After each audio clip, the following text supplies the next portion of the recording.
अस्सलामुअलैकुम एवरीवन। तो आज हम बात करने वाले हैं कि 4 रकात फ़र्ज़ नमाज कैसे पढ़नी है। तो अगर इससे पहले आप भी नमाज़ पढ़ने में गलतियां करते थे तो इस वीडियो को ज़रूर देखें और एंड तक देखें। और अगर आपसे भी कोई गलती हुई है तो उसे सुधार लें और अब से नमाज सही तरीके से पढ़ें। तो सबसे पहले हमें नियत करनी है। तो 4 रकात नमाज़ फ़र्ज़ की नियत करेंगे हम सबसे पहले, और फिर उसके बाद हम जब खड़े होते हैं नमाज़ पढ़ने के लिए तो हम ये हाथ रख कर यहाँ पर जो पढ़ते हैं तो वहाँ पे हमें सना पढ़ना है एक दफ़ा, और उसके बाद सूरा फ़ातिहा पढ़ते हैं। और सूरा फ़ातिहा पढ़ने के बाद आपको जो भी सूरा याद है, कोई भी इसमें वो नहीं है कि मतलब जो सूरा याद है वो एक बार सूरा याद है तो वो बार बार नमाज में नहीं पढ़ सकते। अगर आपको एक सूरा याद है तो आप एक ही सूरा बार बार नमाज में लगा कर पढ़ सकते हैं, ऐसा कोई गुनाह नहीं है।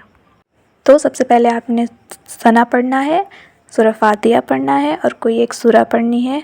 तो फिर उसके बाद आप रुकू में जाते हैं, रुकू के बाद आप सजदा करते हैं, फिर बैठेंगे, फिर सजदा करेंगे। दोनों सजदे होने के बाद जब आप दूसरी बार खड़े होते हैं तो फिर आपको सना नहीं पढ़ना है, तब आप सूरा फ़ातिहा पढ़ेंगे, उसके साथ कोई एक सूरा पढ़ते हैं। सूरा पढ़ने के बाद फिर रुकू एंड फिर सजदा करेंगे। फिर दूसरी बार जब सजदा करके उठकर बैठते हैं तो हमें वहाँ पर अत्ताहियात पढ़ना होता है।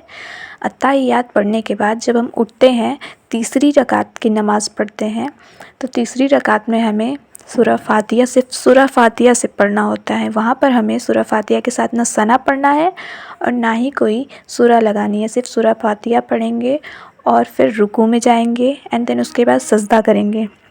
एंड फिर हम दोनों सजदे कर जब उठते हैं तो फिर हमारा चौथा रकात आता है और सबसे आखिरी रकात।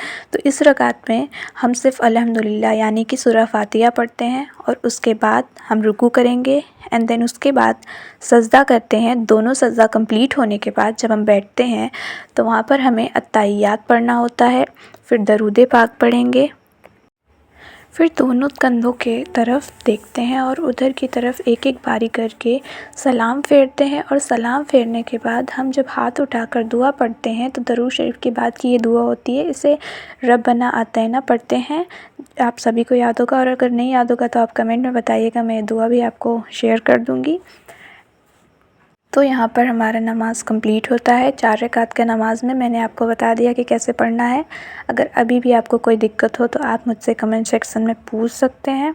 अल्लाह हाफ़िज़, मिलते हैं नेक्स्ट वीडियो में।